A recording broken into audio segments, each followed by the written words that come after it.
आप exam centre पहुंच चुके हो, अपनी सीट ढूंढकर चेयर पर बैठ गए हो।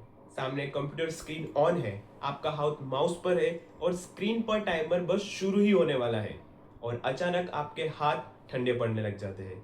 धड़कन बहुत तेज हो जाती है। ऐसा लगता है जैसे दिमाग पूरी तरह से ब्लैंक हो गया है और पिछले 6 महीने में जो आपने पढ़ा था वो सब गायब हो चुका है। अगर आपको इस वक्त इस सिचुएशन को इमेजिन करने से डर लग रहा है तो एक डीप ब्रेथ लो, क्योंकि एग्जाम हॉल में ये प्रेशर फील करना बहुत ही नॉर्मल है। क्या आपको लगता है कि जब मैं एग्जाम दिया था तब मेरा जो ऑल इंडिया रैंक आया तो मैं एग्जाम हॉल में बड़ा चिल बैठा हुआ था?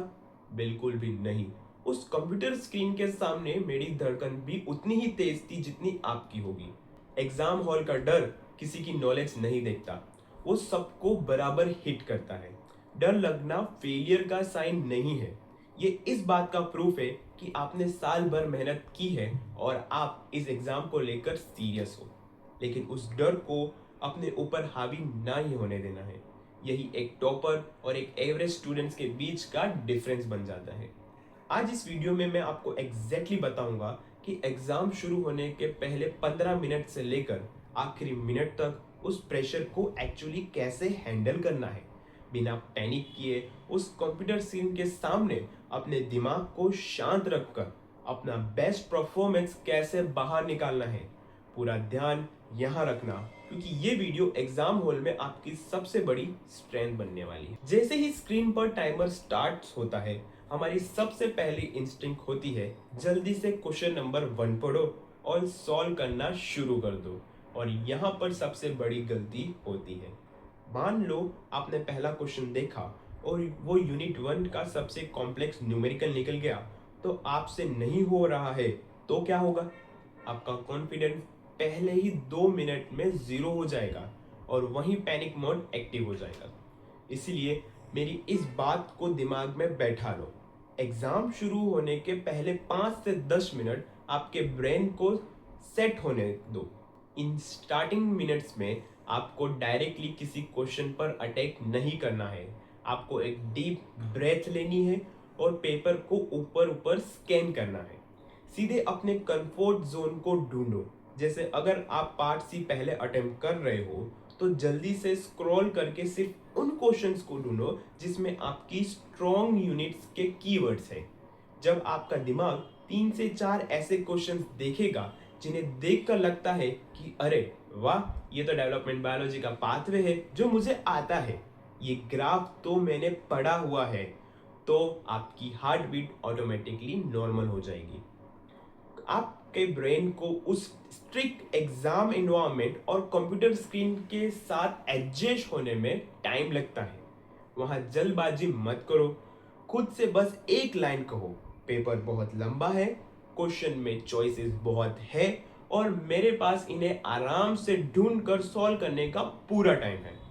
अगर आपने पेपर शुरू होते ही पहले 15 मिनट को बिना पैनिक किए शांति से निकाल दिया तो आगे के बाकी घंटे आपका दिमाग एकदम फोकस और फ्लो में काम करेगा। अब जब दिमाग सेट हो गया है और आपने पेपर अटेम्प्ट करना शुरू कर दिया है तो एग्जाम के बीच में एक सबसे खतरनाक जाल आता है जिसे मैं कहता हूं द ईगो ट्रैप, और इसमें अच्छे अच्छे टॉपर फंस जाते हैं। होता क्या है, मान लो आपकी यूनिट 3 या यूनिट 2 सबसे स्ट्रॉन्ग है, आपने पूरे साल उसको बहुत अच्छे से पढ़ा है। एग्जाम में वहां से एक क्वेश्चन आता है जो कॉम्प्लेक्स है, आप उसे पढ़ते हैं, समझते नहीं, आप उसे पढ़ते हो, समझ नहीं आता, फिर पढ़ते हो, फिर भी लॉजिक हिट नहीं करता। अब वहां पर आपकी ईगो ट्रिगर कर दी जाती है।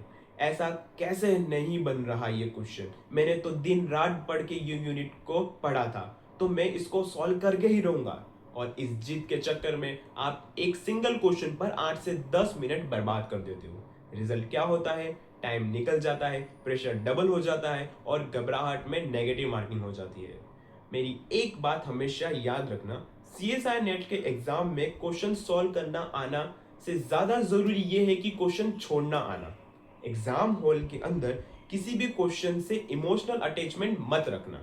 अगर कोई क्वेश्चन 2 मिनट पढ़ने के बाद भी दिमाग में बिल्कुल स्ट्राइक नहीं कर रहा, तो चाहे वो आपकी सबसे फेवरेट यूनिट से क्यों ना हो, उसे वहीं छोड़ दो और बिना किसी गिल्ट के नेक्स्ट बटन पर दबा दो। जिद मत करना, क्योंकि याद रखो उस एक मुश्किल क्वेश्चंस के आगे पेपर में बहुत सारे आसान क्वेश्चन आपका वेट कर रहे हैं, जहां आप आसानी से मार्क्स स्कोर कर सकते हो। अगर आप ईगो पर ले लोगे तो उस आसान क्वेश्चन पर कैसे पहुंचोगे।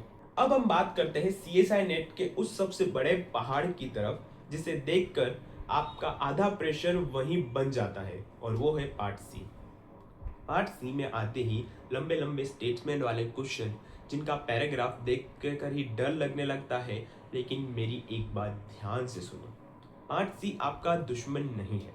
ये जेआरएफ क्लियर करवाने का सबसे बढ़िया और बेहतर तरीका है। डर इसलिए लगता है क्योंकि हमें 75 क्वेश्चंस का लोग दिमाग पर ले लेते हैं।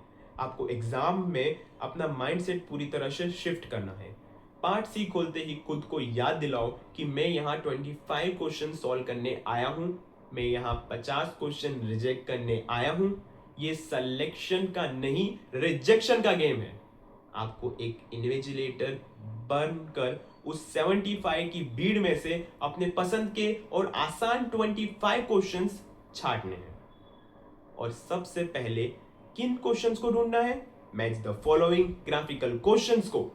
बड़े स्टेटमेंट वाले क्वेश्चन में टाइम लगता है, पर मैच द फॉलोइंग एक ऐसी ब्लेसिंग है जहां अगर आपको 4 में से सिर्फ 1 या 2 ऑप्शन भी सही नॉलेज में पता है, तो आप एलिमिनेशन मेथड से पूरा आंसर निकाल लोगे। वहीं से आपके 4 मार्क्स एकदम फिक्स हो जाते हैं और टाइम भी बहुत सारा बचता है। और जहां तक ग्राफ वाले क्वेश्चन की बात, तो वो सिर्फ देखने में डरावने लगते हैं। अगर थोड़े ध्यान से एक्स एक्सिस और वाई एक्सिस को समझ लिया तो आंसर ठीक आपके सामने होता है, उसमें कुछ याद नहीं करना होता है। तो पार्ट सी को देखकर पैनिक नहीं करना है, वहां ऑप्शन की कमी नहीं है, आपको बस ठंडे दिमाग से छांट बीट करनी है।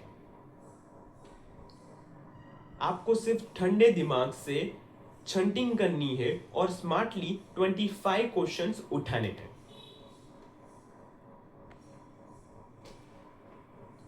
और अब सबसे जरूरी बात, क्या होगा अगर एग्जाम के बीच में अचानक से ऐसा मोमेंट आ जाए जब लगने लगे कि पेपर बहुत टफ है और सब कुछ हाथ से निकले जा रहा है।